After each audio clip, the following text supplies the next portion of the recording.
हम्म. त्याची पाहणी करण्यासाठी जे आता मंत्री जात आहेत त्यांना नागरिकांच्या रोषाला सामोरे जातात. काय परिस्थिती तुम्हाला यातून दिसते? हे बघा, सरकार आतापर्यंत जे काम करत आहे त्याच्यावर आपल्याला दोन प्रामुख्याने गोष्टी दिसतात, तीन गोष्टी दिसतात. सगळ्यात पहिले, आता आपण एक माणूस बघू, त्या माणसाचं नाव पण तात्या ठेवू. जर तात्यांच्या शेतपुराखाली गेलं तर त्यांचा पहिला लढा चालू होतो की त्यांना सिद्ध करायला लागतं की माझं शेत हे पाण्याखाली गेलं.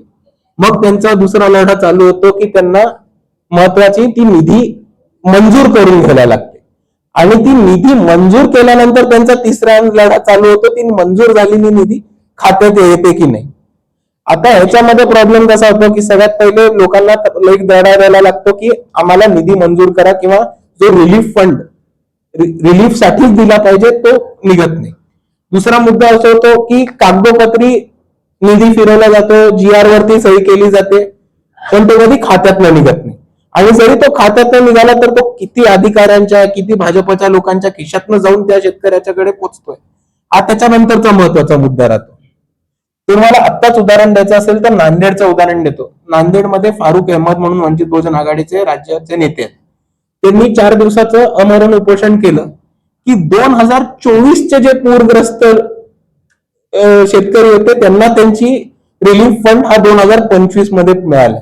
सो 2024 मध्ये, 2024 ऑगस्ट मध्ये जो पाऊस झाला त्याच्यासाठी आम्हाला 2025 सप्टेंबर मध्ये आंदोलन करायला लागतं.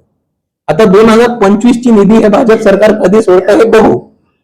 हा निधी मिळाला असता तरी 38 म्हणजे त्याला 85 रुपये जरी फारच कमी आहे गुंठ्याला. आणि दुसऱ्या बाजूला एक त्यांनी 18.5 आणि 12.5 ब्लँकेट रेट ठरवलेला आहे. माझं म्हणणं कुठला तरी निधी पोहोचू देत, काहीतरी काम चालू होऊ देत, कुठेतरी थारा मिळतो त्या माणसाला. चेष्टा केल्यासारखं होतंय, पण माझं म्हणणं आहे की तुम्ही कुठेतरी काही प्राथमिक स्वरूपामध्ये एक निधी पोहोचला तर थोडं काहीतरी काम चालू होतं, थोडं तरी स्थलांतरित करता येतं. जर एक कुटुंब त्यांचं जमीन घर सोडून गेलंय तर त्यांना काहीतरी आधार मिळतो, आणि हा कुठला तरी सुरुवात झाली पाहिजे. तुम्ही जो मुद्दा म्हणताय तो मला 100% माहितीये. 85 रुपये गुंठ्याला खूप कमी, आणि त्याच्यातनं कोणाचाही गुजारा होऊ शकत नाही, आणि ही निधी वाढवून मिळालीच पाहिजे. अशा परिस्थितीमध्ये पीएम रिलीफ फंड वरून थोडंसं राजकारण चालू झालंय, पण खरंच हा फंड खाली येणं गरजेचं आहे? नाही, पीएम रिलीफ फंड हे येणं गरजेचं आहे. पण पीएम रिलीफ फंडला हात न लावता महाराष्ट्र राज्याचा सीएम रिलीफ फंड पण एवढा मोठा आहे की त्याच्यामधनं सगळ्यांचे प्रॉब्लेम करू शकतात. पण तो खात्याला हात आणि त्या निधीला हात का लावला नाही जाते हे बाहेर कळू देत. माझ्याकडे जर खातं असतं तर मी आत्ता फाईल उघडून तुम्हाला दाखवलं असतं. ज्यांच्याकडे खातं आहे त्यांना विचारा. संविधान सन्मान हा बंधू एकत्र येतील अशी शक्यता आहे. मात्र दुसरीकडे आनंदराज आंबेडकर शिंदेच्या शिवसेनेत आहेत, आपण वंचित बहुजन आघाडीच्या झेंड्याखाली एकत्र आहात. कुठेतरी दोन्ही बंधू आंबेडकर बंधू एकत्र येतील असं वाटतं? ते तुम्हाला वेळच सांगेल. जाती जातीत जसं मध्ये बौद्ध माता, त्यानंतर पूर्वी ओबीसी, मराठा ओबीसी असं जे वर्गीकरण सुरू आहे त्याच्याबद्दल काय म्हणतो? हे बघा, आपण एक समजून घेऊया की धर्मांमध्ये आणि जातींमध्ये भांडणं लावणं, त्या भांडणांवरनं एक आग पेटवणं आणि त्या आगीवरती स्वतःची राजकीय भाकर भाजणं हा भाजपचा डे 1 पासून फॉर्म्युला राहिलेला आहे, आणि ते त्याच प्रकाराने काम करतात. आणि भाजप आल्यापासून 2014 मध्ये तुम्ही बघा तर फक्त महाराष्ट्रात नाही झालंय तर हे सगळीकडे होताना दिसलंय. तुम्हाला कर्नाटकामध्ये लिंगायतांचं आंदोलन उभं राहताना दिसतंय, तुम्हाला गुजरातमध्ये पटेल आणि पाटीदारांचं उभं राहताना दिसतंय, तुम्हाला हरियाणा आणि या साईडला जाट आणि गुजरातचं आंदोलन उभं राहताना दिसतंय. आणि त्याच पद्धतीने महाराष्ट्रामध्ये एका बाजूला मराठा आंदोलन उभं राहताना दिसतंय, आणि आता भाजप त्याच आंदोलनाच्या पाठीवरती राजकारण करायचं इच्छित आहे. पण भाजपचा हा फॉर्म्युला सगळ्यांना क्लिअर आहे. मी अशी अपेक्षा करतो की आपल्या सर्वांना हा भाजपचा फॉर्म्युला क्लिअर आहे. पण दुसऱ्या बाजूला आपण हा पण प्रश्न विचारला पाहिजे की बाकीची लोक भूमिका का नाही घेतात. भाजप तर समाजकंठकांवरनं आणि धर्माच्या मधनं राजकारण करत राहणार आहे, त्यांना त्याचा फायदा होतो. हे आपण गुजरात 2002 मध्ये पण बघितलं आणि हे आपण भारताच्या 2014च्या निवडणुकीत पण बघितलं. पण आज वंचित बहुजन आघाडी हा एकमेव पक्ष असा उभा आहे महाराष्ट्रामध्ये जे प्रामुख्याने भूमिका मांडतात की ओबीसीचं ताट आणि मराठ्यांचं ताट वेगळं राहायला पाहिजे. हो, आमची मागणी आहे की मराठ्यांना आरक्षण मिळायला पाहिजे, पण आमची ही पण प्रामुख्याने मागणी आहे की ओबीसीचं ताट कुठेही हलवलं नाही गेलं पाहिजे आणि ओबीसीचं आरक्षण जसंच्या तसं इंटॅक्ट राहिला पाहिजे. आज जर महाराष्ट्रामध्ये प्रत्येक ऑपोजिशन पार्टीला ही इंटेलेक्च्युअल आणि आयडिओलॉजिकल क्लॅरिटी असती भूमिका घ्यायची, तर आज आपल्याला भाजपचा हा स्टँड सक्सेस होताना नसता दिसला.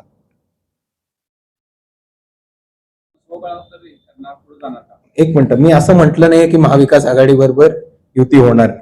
जर महाविकास आघाडी म्हणत असेल की ते भाजप बरोबर बसणार नाहीत किंवा निवडून आलेले त्यांचे सदस्य भाजप बरोबर जाणार नाहीत किंवा जे शिवसेनेबरोबर होताना दिसलं किंवा जे राष्ट्रवादी बरोबर होताना दिसलं ते उरलेल्या पक्षाबरोबर होणार नाही, तर आम्ही महाविकास आघाडी बरोबर युती करायला तयारच होत. लोकसभा आणि विधानसभा निवडणुकीत आपण उमेदवारी निवडताना खूप छान पद्धतीने निवडली होती की प्रत्येक जातीवाईज प्रत्येकाला त्यांना संधी दिली होती. ते इतर पक्षांना जमलं नाही ते तुम्ही करून टाकलं होतं. झालं कसं, निवडणुकीपुरते ते नेते आपल्या जवळ आले आणि परत तेच पक्ष सोडून गेले. यापुढे कशी स्ट्रॅटेजी असणार आहे, मला न्याय मिळणार किंवा पक्षाच्या कार्यकर्त्यांना न्याय मिळणार? हे बघा, आता जर उमेदवारी निवडची जर आपण प्रक्रिया बघितली तर असा कुठल्याच जिल्ह्यात उमेदवार नाही आहे जो डायरेक्ट मुंबईवरनं डिसाईड होतो आणि तो जिल्ह्यामध्ये लादला जातो. उमेदवार जेव्हा निवडला जातो तेव्हा लोकल टीमची आणि राज्याची टीमची म्हणजे वंचित बहुजन आघाडीच्या जिल्ह्याच्या कमिटीची आणि वंचित बहुजन आघाडीच्या राज्य कमिटीची चर्चा होते आणि दोघांच्या सहमतीने तो उमेदवार निवडला जातो. हे एका बाजूला. पण दुसऱ्या बाजूला तुमच्या मुद्द्याचं थेट उत्तर द्यायचं असेल तर स्थानिक स्वराज्य संस्था ह्या कार्यकर्त्यांच्याच निवडणूक मानल्या जातात आणि त्या कार्यकर्तेच लढवणार आहेत, अजून कोणीही लढवला जाणार नाही. आणि दुसऱ्या बाजूला आपण अजून एक गोष्ट समजून घेऊ की आम्ही जो प्रयत्न करतोय एक बहुजनवादी चळवळ उभी करायचा आणि आतापर्यंत ज्या समूहांची नावं आपण ऐकली पण नव्हती त्या समूहांच्या लोकांना लोकसभा आणि विधानसभेला उभं करायचा आम्ही प्रयत्न करतोय. तर ह्या मागासलेल्या समाजांचे जे प्रश्न आहेत ते एका निवडणुकीमध्ये तिकीट मिळून सुटणार नाहीयेत. ते 10-15 वर्ष कंटिन्युअस एफर्ट आणि कंटिन्युअस मेहनत केल्यानंतर ते पुढे जाऊन यश दिसणार आहे. म्हणून एक उमेदवार गेला, 2 उमेदवार गेले म्हणून आम्ही लढणं थांबवणार आहोत का, तर असं बिलकुल नाही होणार आहे. काँग्रेसनं जे वोट चोरीचा जो आरोप केला तुमची काय?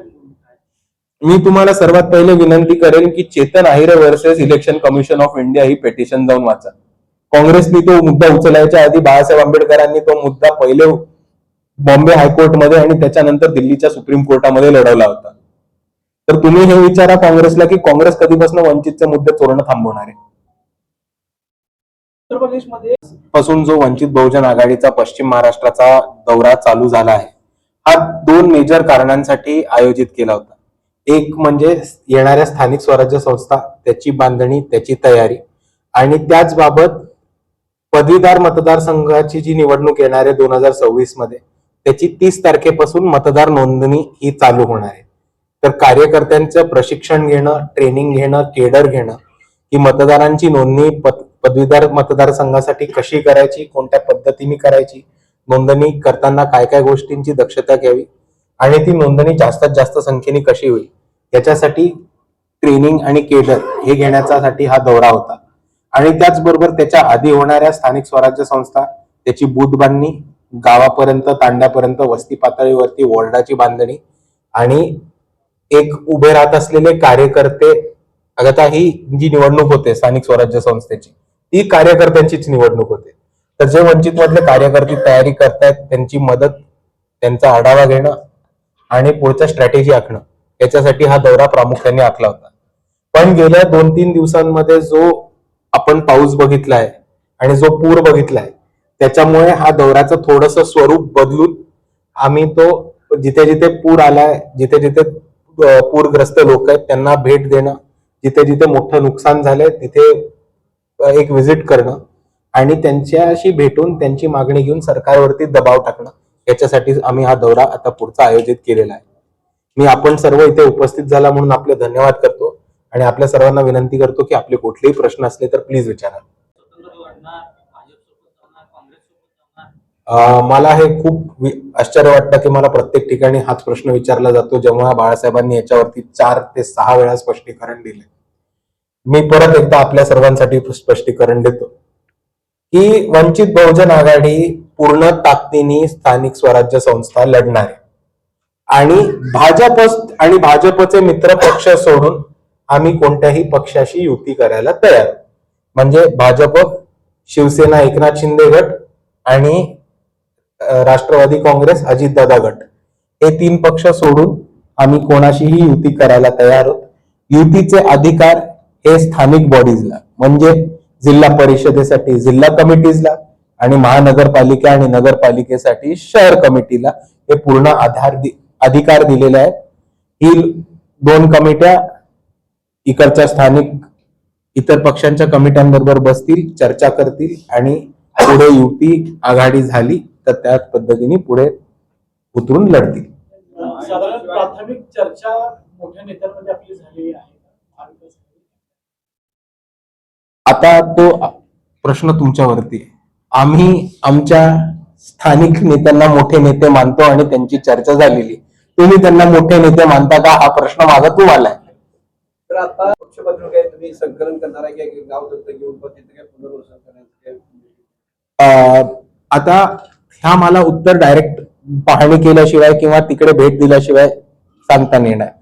पण आपण बघितलं असेल तर मागच्याच जेव्हा 2019 मध्ये पूर आला होता तेव्हा वंचित बहुजन आघाडीने ब्रह्मनाळ हे गाव दत्तक घेतलं होतं आणि त्याच्यानंतर पुढे जाऊन ही अधिकृतपणे दत्तक न घेता त्या गावाचं सगळं देखरेख, त्या गावामध्ये मदत पोहोचवणं आणि त्याच गावाची नंतर कोविड काळामध्ये फवारणीपासून सगळं काम करण्याचं कार्य हे वंचित बहुजन आघाडीच्या लोकल कार्यकर्त्यांनी आणि गावाच्या टीम्सनी केलेलं आहे आणि त्याच पद्धतीने काम नक्की 100% पुढे होईल. पण ते आता मला तुमच्या समोर जाहीर करताना प्रॉब्लेम आहे की माझ्या त्या व्हिजिट झाल्या नाहीत. तर कोणत्या गावामध्ये जाऊन किती मदत द्यायची आणि कोणत्या स्वरूपाची मदत द्यायची हे मी फक्त ती पाहणी आणि भेट केल्यानंतरच आपल्याला सांगू शकतो. सर्वच जण म्हणतात तर आपण युवक वर्गाला किमान त्याची माहिती व्हावी, काही कलम जे गरजेचे आहेत नागरिक म्हणून, तर त्याच्यासाठी प्रबोधनासाठी आपण काही पक्षपातळीवर काही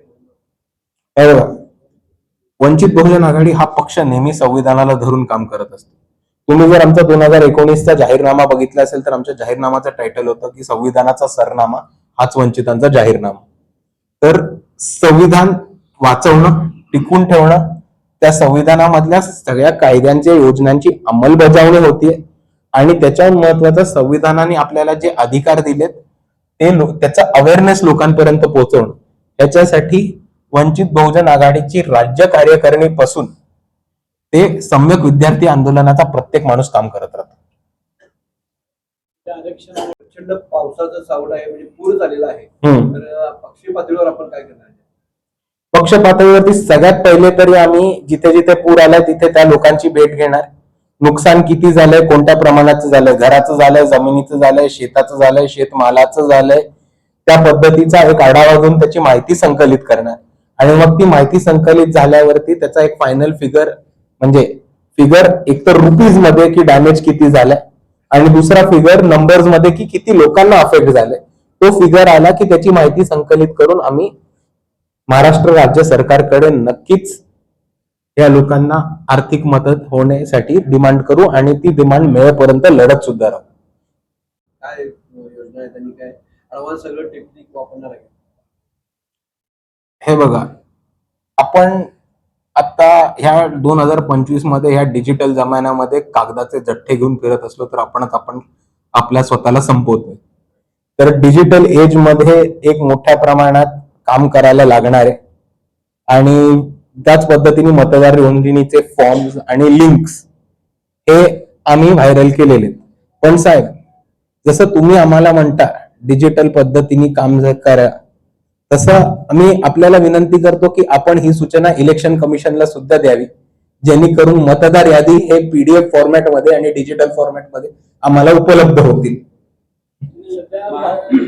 खुलासा केला, आता खुलासा महायुतीबद्दल केला, पण महाविकास आघाडी कोणता पक्ष तुम्हाला जवळचा वाटतो किंवा महाविकास आघाडी मधला जो पक्ष भाजप बरोबर जाणार नाही तो पक्ष आम्हाला जवळचा वाटतो.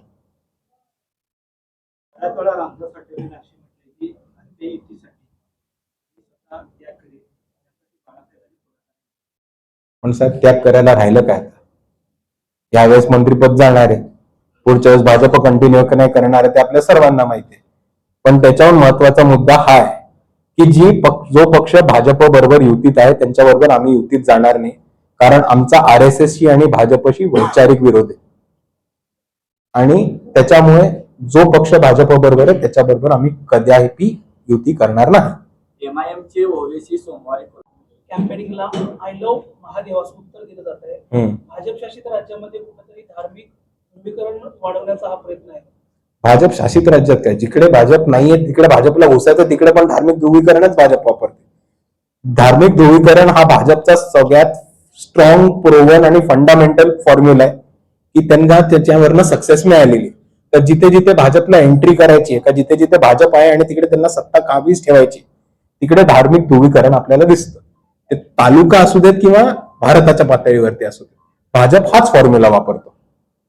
राज्यात खुलासा केला, आता खुलासा महायुतीबद्दल केला, पण महाविकास आघाडी मधला कोणता पक्ष तुम्हाला जवळचा वाटतो किंवा महाविकास आघाडी मधला जो पक्ष भाजप बरोबर जाणार नाही तो पक्ष आम्हाला जवळचा वाटतो. बऱ्याच वेळा रामदास आठवलेंनी अशी म्हटले की ते युतीसाठी त्याग करेल. पण साहेब त्याग करायला राहिलं काय आता? यावेळेस मंत्रीपद जाणार आहे, पुढच्या वेळेस भाजप कंटिन्यू नाही करणार आहे ते आपल्या सर्वांना माहिती आहे. पण त्याच्यावर महत्वाचा मुद्दा हा आहे की जो पक्ष भाजप बरोबर युतीत आहे त्यांच्याबरोबर आम्ही युतीत जाणार नाही, कारण आमचा RSSशी आणि भाजपशी वैचारिक विरोध आहे. आणि त्याच्यामुळे जो पक्ष भाजप बरोबर आहे त्याच्याबरोबर आम्ही कदापि युती करणार नाही. MIMचे ओवेसी सोमवारी सगळा स्पॅन आहे, तर कसं तुमचं तयारी करणार? आम्ही तालुका वाईज आणि जिल्हा वाईज तयारी करणार. हा स्पॅन जरी मोठा असला तरी वंचित बहुजन आघाडीचं संघटन हे तालुक्याला नाही तर वॉर्ड आणि गाव पातळीवरती पोहोचलेलं आहे. आणि तिकडनं एका बाजूला लोकांची संख्या गोळा करणं, लोकांपर्यंत पोहोचणं, ग्रॅज्युएट लोकांची नोंदणी करणं, शिक्षक लोकांची नोंदणी करणं आणि तोच डेटा संकलित करून मग 32 कॉन्स्टिट्युएन्सीसाठी तुम्ही तालुक्यात करत आलात तर तो उभा राहत 32 कॉन्स्टिट्युएन्सीचा उभा राहतो. महायुतीबद्दल तुम्ही त्याचा डोळा एकार्धून गेला. त्यामध्ये पुन्हा एक मुद्दा येतो की एकीकडे महान जाती ही सक्षम झालेली आहे, शिक्षणामुळे त्यांनी जास्त फायदा घेतला, पण त्या मातंग समाज थोडासा मागे राहिला. या दोन समाजामध्ये पुन्हा भांडण लावण्याचं काम करण्याचं वेगळं करण्याचं काम, असा एक विचार पुढे करत दिसतो. आम्ही 2024 विधानसभेपासून म्हणत होतो की वर्गीकरण आणि उपवर्गीकरण हे दोन जातींमध्ये आणि समाजांमध्ये तिढा लावण्याचं काम आहे आणि अजून काही नाही. आणि म्हणून आम्ही त्याचाही तेव्हा विरोध केला होता, आजही त्याचा विरोध करतो.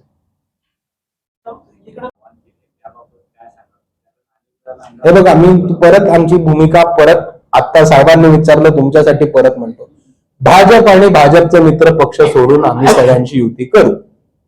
त्याच्यात तुमचं उत्तर मिळतं. पदवीधर मतदारसंघ जो आहे तो प्रचंड एक मोठा आहे मिनिट. हा, आणि 32 MIM आणि लढवल्या होत्या.